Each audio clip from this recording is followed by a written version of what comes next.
He committed suicide last night. Now, just before doing so, he sent out a shocking email to the staff here at the school. Experts say the most important thing to remember if you ever find yourself in an active shooting situation, take a look around your surroundings and seek the closest shelter. Amazon is getting in on the Christmas tree sales, selling Christmas trees online, many of them coming from... Even though Tia told her mom, Mara, that she had cut off communication from Jonathan, she actually had not.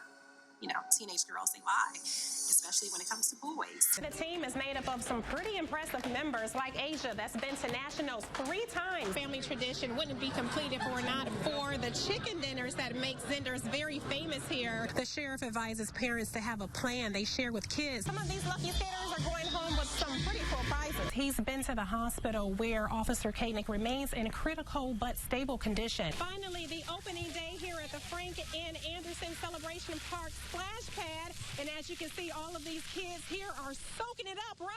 Yeah. We're still gathering information on this case, but here's what we do know. The band director here at Whitmore Prescott High School, his name is Kevin Schutte. He committed suicide last night. Now, just before doing so, he sent out a shocking email to the staff here at the school. Joseph Faria, the superintendent of Whitmore Prescott Area Schools, sent out a letter to parents today informing them of the unexpected passing of the school's band director, 25-year-old Kevin Schutte. Pereira stated in the letter that he received concerning notification from Mr. Schutte that prompted him to call 911. When police arrived at Schutte's home in Turner Township in Aranet County, they found him deceased. Aranet County Sheriff Jim Murkowski says Schutte sent an email to staff at the school admitting to sexual misconduct and that he was going to take his own life because of what he had done. The sheriff confirms that they have been out to Schutte's home where they've recovered computers and other devices that may lead and help them in this investigation. He also confirms that Schutte left behind a list of potential victims. They are combing through that list to try and get more information. We will have more for you tomorrow. Still an active scene here in Kochville Township. We are now on Liberty and Marks Road near Michigan Avenue. Now, if you can take a look behind me, this house with the green doors is where police did find a stolen vehicle that was ditched by that suspect, Joshua Rosebush. That was a stolen white Ford F-150. Now, we are also hearing now that Rosebush has ditched a second stolen truck, a white 2013 F Ford 250 on Corona Road behind a Home Depot store in Flint. Neighbors here in Kochville are shocked by what's playing out in their usually quiet neighborhood. Well, it's scary that, they seem to run to the outskirts here. And we are still gathering more information about that suspect, Joshua Rosebush, as well as the condition of that officer. For now, I'm live in Kochville Township.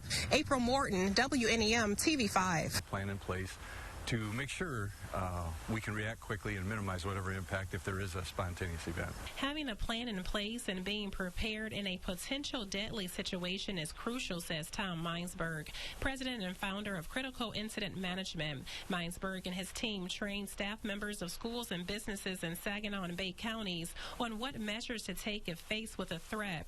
With all the recent mass shootings, like in Dayton, Ohio, from early Sunday where 9 people died, and in El Paso, Texas, where 20 people were killed, Minesburg says now is the time to have a plan. If you don't have a plan, that's when you're going to fail, because that 10 or 15 seconds while you're trying to think about a formulated plan, you'll make yourself a victim. Experts say the most important thing to remember if you ever find yourself in an active shooting situation, take a look around your surroundings and seek the closest shelter.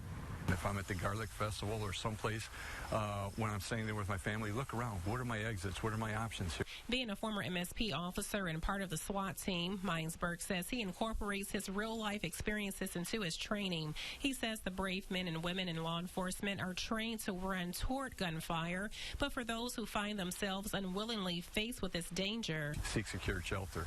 If it's being compromised, you escape that. And then last but not least, if you have to, you attack and attack with a vengeance. Go. perseverance, drive, determination, and a coach who believes in the abilities of his athletes. They're the elements that propel the Green Steel track team. Green Steel is new to the world of track, but its members have been up and running for quite some time. The club started with just 2 members, but it now stands at 12, comprising top runners from Saginaw area schools. The team is amazing. It's a good family-friendly environment. We embrace everybody that joins. It's just fun and loving.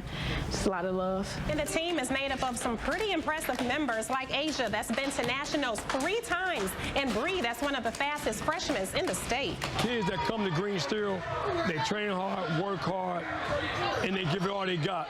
So that's how we are able to go to the next level. After their first meet in Detroit, the next level will be regionals in Kentucky, then nationals in July. But the nationals are in California, and the team needs help getting there. Going to California, it's a little pricey, and I know every parent is not blessed the same. Member Darius Jackson says going to nationals would mean the world. It don't even matter if we come in first, as long as we got there and as long as we tried our best.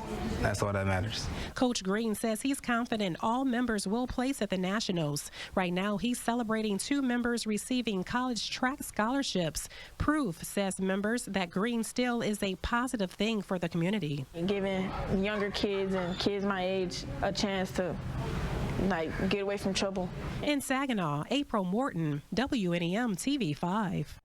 That's right. Saginaw native Officer Jeff Koenig, a 16-year veteran with the Saginaw Police Department, doing what fellow officers say he loved, working the night shift. He especially enjoys working traffic and keeping the roadways safe by making sure drivers obey the traffic laws. And that's exactly what Officer Koenig was doing early this morning on Tittabawassee Road, pulling over a vehicle for a traffic violation. Officer Koenig had no idea he was walking into a possible deadly situation. Saginaw Township Police Chief Don Purcell says Officer Koenig is like family. One of our is just tragic. And the chief says he's been to the hospital where Officer Koenig remains in critical but stable condition. It's just fun to be with my family and keep the tradition going. Jaden Randolph and her family have enjoyed Christmas tree shopping here at Cluck's Tree Farm in Thomas Township for the past 8 years. She says this tradition not only gives them the chance to pick out the perfect tree, What about this one? but serves as a bonding experience for her family. Yeah, we have a lot of fun pushing each other around in the wagons and stuff. Finding just the right tree was not hard for the Randolphs here at Cluck's thanks to a large selection, but it's a different story across the country due to a nationwide shortage. The main cause of that is back in 2008 when the recession happened, a lot of Christmas tree farms cut down on production.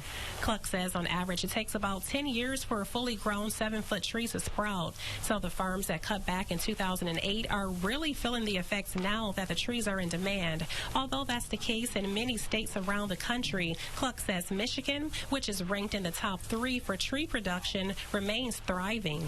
So a lot of trees that are sold to the south or out east or down or to the west as well, a lot of those do come from Michigan. Even Amazon is getting in on the Christmas tree sales, selling Christmas trees online, many of them coming from right here in Michigan. But family says that it's nothing like going out and actually filling a Christmas tree and cutting it down yourself as a family tradition. The same as coming out here and being able to... I mean, you could unbox it and then go to your backyard and fake it, I guess. In Thomas Township, April Morton, WNEM TV 5.